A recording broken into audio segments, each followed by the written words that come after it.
सानिया लाहौर कान academy, इस हादसे का असल जिम्मेदार कौन?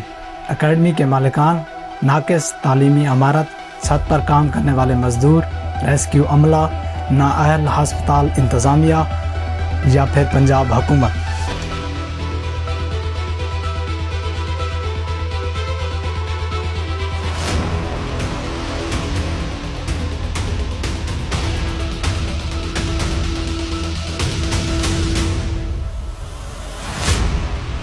इस हादसे के मुतल्लिक जो इतलात आई हैं उनके मुताबिक जब ये छत गिरी है उस वक्त क्लास में 35 तलबा मौजूद थे, जिनमें से 14 मौके पर जाँ बाक हो गए हैं।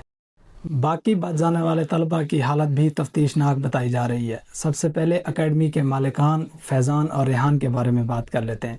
कहा यह जा रहा है कि इस तालीमी इमारत की हालत खस्ता थी, उसके बावजूद भी छत पर मज़दूर काम कर रहे थे। दुख की बात तो यह है कि ये मज़दूर उस वक्त छत पर काम कर रहे हैं जब तलबा उस छत के नीचे बैठकर तालीम हासिल कर रहे हैं। मतलब ऐसा भी तो पॉसिबल था ना कि जब ये अकेडमी बंद होती या जब अकेडमी में छुट्टियाँ होती तब छत पर कंस्ट्रक्शन का काम किया जाता।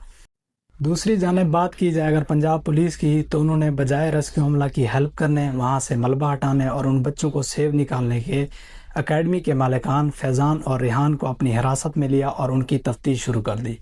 जहाँ तक रही बात रेस्क्यू अमला की, तो इतना नाकिस अमला था कि वहाँ पर मौजूद बच्चों के वालिदैन ने खुद वहाँ से वो मलबा हटाया है इमारत का और अपने बच्चों को बचाने की कोशिश की है। जैसे तैसे करके ये बच्चे जब अस्पताल पहुँचे हैं, वहाँ पे 14 बच्चों की डेथ कंफर्म होने के बाद और 8 से 10 बच्चों की हालत तफ्तीशनाक बताने के बाद अस्पताल में बुनियादी तिब्बी सहूलियात भी मौजूद नहीं थी कि बच्चों का इलाज शुरू किया जा सके। बात करते हैं पंजाब हुकूमत और लाहौर इंतज़ामिया पर। पंजाब के दारुल खिलाफा में आए रोज़ इस तरह के वाक़यात देखने को मिलते हैं कि कभी सड़क पर गटर का ढक्कन गायब होने की वजह से एक माँ अपनी बच्ची के साथ गिरकर मर जाती है, जबकि पुलिस वालों की जानिब से उसको शौहर को कहा जाता है कि तुम झूठ बोल रहे हो। इसी तरह तब भी लाहौर के इंतज़ामात को बेहतर करने के लिए वज़ीर आला पंजाब ने एक कमेटी बुलाई थी और अब भी इस हादसे के बाद ये कहा जा रहा है कि एक कमेटी बिठाई जाएगी। असल ज़िम्मेदार कौन? वो भाई जिनकी ये अकेडमी थी या लाहौर के इंतज़ामिया जो इतने सारे हादसात के बावजूद टस से मस नहीं हो रही, अपने अंदरूनी हालात को या इंतज़ामात को बेहतर नहीं कर पा रही। हुकूमत पंजाब जो हर साने के बाद एक कमेटी बिठाती है, जिन कमेटीज़ का आज तक कोई खातिर खा नतीजा नहीं निकल पाया। वज़ीर आज़म और सदर पाकिस्तान ने इस साने पर दुख का इज़हार किया है। ये तो वो बात हो गई कि अब क्या पछताए होते जब चिड़ियाँ चुग गई खेत। इस सानिया का ज़िम्मेदारी क्या पाकिस्तान के नाकिस तालीमी निज़ाम पर भी आती है?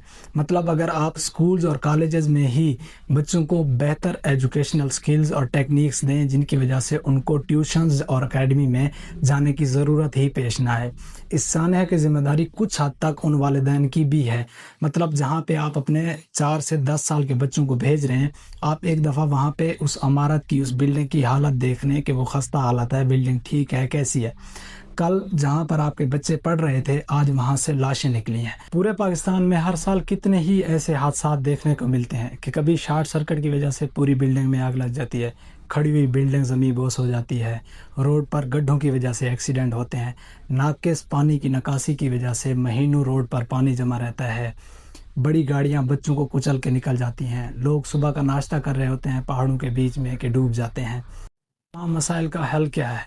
सबसे पहले हर शहर की इंतज़ामिया को चाहिए कि वो पूरी ज़िम्मेदारी और ईमानदारी के साथ काम करे। जहाँ भी खस्ता हाल इमारतें दिखें उनको रीबिल्ड कराया जाए, सड़कों की मरम्मत को यकीनी बनाया जाए, पानी की निकासी के बेहतर इंतज़ामात किए जाएँ, अस्पतालों में एक्सपीरियंस अमला और बुनियादी तिब्बी सहूलियात फराहम की जाए। बाकी आप लोगों की जो राय हो वो कमेंट सेक्शन में ज़रूर बताएं। आपको मेरी वीडियो अच्छी लगी हो तो लाइक करें, शेयर करें और मेरे चैनल को सब्सक्राइब करें। आप सबसे मुलाकात होगी अगली वीडियो में, तब तक के लिए खुदा हाफिज़।